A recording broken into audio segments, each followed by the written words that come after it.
Welcome to This Explainer. Today, we're diving straight into the painful reality of peer bullying, but we are looking at it through a completely new and honestly a super empowering lens. Look, if you're a parent, trying to navigate this stuff can feel just incredibly overwhelming. So we're going to break down the actual science of social systems to give you a clear, actionable path forward. It's not just one kid. Everyone laughs. Man, that is just a heart-wrenching realization from a child, isn't it? But it perfectly captures the core problem we're dealing with here. You know, when we ask our kids who's bothering them, we almost always expect one name. But instead, they usually describe this moving target of a group. One student makes a comment, another repeats it, two more laugh, and somebody records the whole thing. The true danger, more often than not, actually lies in that audience. We absolutely have to shift our paradigm here. The old view, the one most of us probably grew up with, pictures bullying as this private, one-on-one conflict. You know, one aggressor, one target. But the new reality? It's a highly complex social system, and it is fueled by laughter, silence, and digital shares. If parents and schools only go after the most visible student, that whole toxic system stays perfectly intact. All right, here is our roadmap for today. We're going to break down the bullying myth, look at some common parent mistakes, map out the participant roles, run through a 6-part group check, build your 72-hour action plan, and finally, go over exactly how to request real change at school. Let's kick things off with Section 1, the bullying myth and the group reality. So how does a single cruel moment turn into a totally inescapable environment? Well, we know bullying involves unwanted aggression and repetition, right? But think about the power imbalance for a second. We almost always picture power as just physical size or age. But in a group process, power comes from things like popularity, social connections, control of a digital space, or an audience reward system. A humiliated kid isn't just facing one mean peer, they're facing an entire environment where cruelty is literally being rewarded. Which brings us to Section 2, surprising parent mistakes. Okay, I want to be super clear here. It is completely natural to want to fiercely protect your child or, march right down to the principal's office. But some of these well-intentioned reactions can actually backfire big time. The first huge mistake, looking for only one bully. When we demand the name of a single instigator, we miss the entire underlying structure. Think about it. If you only punish the kid who invented a cruel nickname, another student's just going to take over because the group norm hasn't changed at all. Here's another really common misstep. Demanding a public show of support.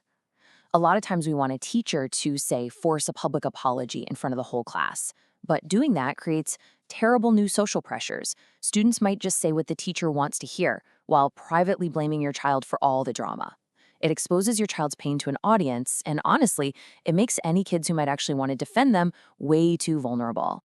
And then there's this mistake, which is incredibly common. Telling your child to just ignore them. Look, ignoring a minor, one-off comment can sometimes work, sure. But when a group is repeatedly excluding or filming your child, just ignore them isn't a real plan. The audience doesn't magically disappear just because your kid stops reacting. The behavior keeps happening because it's still rewarding the initiators with status and group belonging. All right, moving on to Section 3, mapping the participant roles.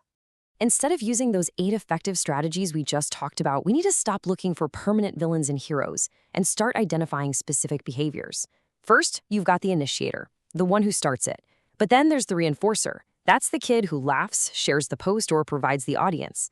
Then you have the silent witness. They might literally just be watching because they're terrified of becoming the next target. And finally, the defender, who supports your child privately or reports it.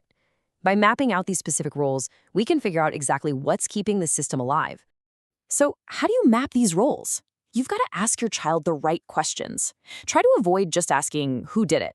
Instead, ask them about the system itself. Say something like, what happens when nobody laughs? Or, is anyone kind to you privately, but silent when the whole group is around? Doing this uncovers the true social dynamic without forcing your kid to play detective. You just need to know how the machine works. Next up is Section 4, the 6-part group check. Now that we actually understand the roles, let's use this diagnostic toolkit to figure out what's fueling the pattern. Step 1, identify the exact behavior getting attention. 2, find the reward. Is it laughter, fear, or maybe likes on a post? 3, map those roles we just talked about. 4, note exactly why witnesses are staying silent. 5, locate the hotspots. Are we talking about the hallway, a specific group chat? And 6, figure out what would actually remove that social payoff. This check pinpoints exactly how to dismantle the audience's power once and for all. Which leads right into Section 5, your 72-hour action plan. Okay, you have the map. Now it is time to act. For the first 72 hours, here's your playbook. First, check immediate safety, and I mean physical, digital, and emotional. Second, create that group map. Third, protect the evidence.